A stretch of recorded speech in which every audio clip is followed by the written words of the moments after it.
ಸಾಯಿರಾಮ್. ಕೆಲವು ಗಂಡು ಮಕ್ಳಿಗೂ ಹೆಣ್ಮಕ್ಳಿಗೂ 30 ವರ್ಷ ಆದರೂ ಕೂಡ ಇನ್ನೂ ಮದುವೆನೇ ಆಗ್ತಿರೋದಿಲ್ಲ.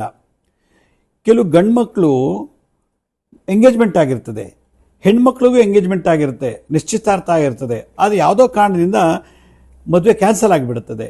ಕೆಲವರಿಗೆ 2 ಮದುವೆ, 3 ಮದುವೆ. ಮದುವೆ ಆಗಿದ್ದಾನೆ, ಹೆಂಡತಿ ಇದ್ದಾಳೆ, ಇನ್ನೊಬ್ಬನ ಸ್ತ್ರೀ ಜೊತೆ ಸಹವಾಸ ಇರ್ತದೆ.